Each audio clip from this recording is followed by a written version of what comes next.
Shalom, selamat pagi saudara. Selamat datang kembali dalam program Renungan Pagi Spiritual Life. Perenungan kita pagi ini akan terambil dari Kejadian pasal 31 ayat 43 dan 45. Ini adalah bagian pertama dari perikop yang berjudul Perjanjian antara Yakub dan Laban. Demikian firman Tuhan.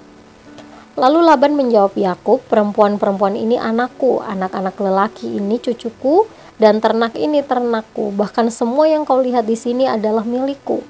Apakah yang dapat kulakukan sekarang kepada anak-anakku ini atau kepada anak-anak yang mereka lahirkan? Sekarang marilah kita mengikat perjanjian, aku dan engkau, dan hendaklah ada saksi di antara aku dan engkau." Jadi Yakub mengambil sebuah batu dan mendirikannya menjadi tugu. Saudara yang terkasih, dalam bagian pertama di perikop ini diceritakan bahwa setelah Laban dan Yakub bertemu, mereka melakukan pembicaraan mengenai ketegangan yang terjadi di antara mereka. Laban dan Yakub kemudian mengungkapkan apa yang sebenarnya mereka rasakan selama ini. Setelah semuanya menjadi jelas, maka Laban dan juga Yakub menyelesaikan ketegangan yang terjadi di antara mereka tersebut dengan membuat perjanjian damai. Saudara, sikap Yakub dan Laban dalam bacaan hari ini memberikan teladan bagi kita, yaitu bagaimana cara menyelesaikan perselisihan atau ketegangan yang terjadi dengan orang lain. Laban dan Yakub menggambarkan bagaimana seharusnya sikap kita dalam menghadapi perselisihan atau konflik. Diperlukan kerendahan hati untuk terbuka dan berbicara satu dengan yang lain, sehingga pembicaraan tersebut akan menghasilkan kesepakatan yang membawa kepada pemulihan hubungan.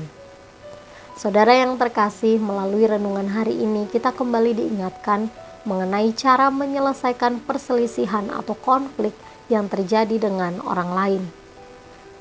Ketika kita mengalami perselisihan dengan orang lain, cara yang perlu kita lakukan adalah saling terbuka dan menyelesaikan melalui pembicaraan yang baik. Dengan rendah hati kita perlu mengungkapkan apa yang kita rasakan dan juga terbuka mendengarkan pendapat orang lain yang berselisih dengan kita, sehingga penyebab dari perselisihan atau konflik itu dapat terungkap dengan jelas dan juga terselesaikan dengan baik. Saudara yang terkasih, mari kita meminta hikmat dari Roh Kudus sehingga kita dapat menyelesaikan masalah kita dengan orang lain dengan cara yang benar. Saudara, mari kita menenangkan batin kita dan mengambil waktu sejenak untuk merenungkan kebenaran firman yang baru saja kita dengar. Saudara, ketika kita mengalami perselisihan atau konflik dengan orang lain, sudahkah kita menyelesaikannya dengan cara yang benar? Jika belum, maka marilah berdoa kepada Allah. Kiranya Allah memberikan kita hikmat untuk dapat menyelesaikan perselisihan atau konflik dengan orang lain dengan cara yang benar.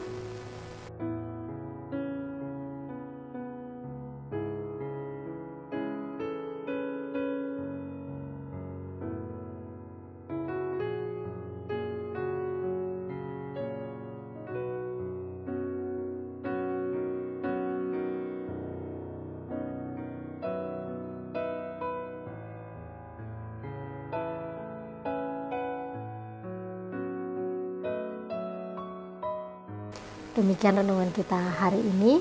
Mari kita berdoa. Bapa di surga, terima kasih untuk kasih setiamu dalam kehidupan kami.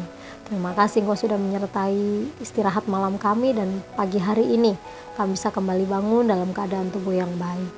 Tuhan, kami juga bersyukur untuk kebenaran firman-Mu yang mengingatkan kepada kami bahwa jika kami mengalami masalah dengan orang lain, maka kami harus berusaha menyelesaikannya dengan baik. Ampuni kami Tuhan jika mungkin selama ini, jika kami berselisih, kami bersikap egois dan tidak mau menyelesaikan masalah tersebut. Mulai saat ini Tuhan, berikan kami hikmat, berikan kami kekuatan, kemampuan, sehingga jika kami mengalami masalah dengan orang lain, kami dapat menyelesaikannya dengan benar dan hubungan kami pun dipulihkan. Kami berdoa Tuhan, menyerahkan kehidupan kami sepenuhnya ke dalam tangan kuasa-Mu. Dalam nama-Mu kami berdoa dan bersyukur. Haleluya. Amin. Saudara, demikian renungan kita hari ini. Selamat pagi, selamat beraktivitas. Tuhan Yesus memberkati.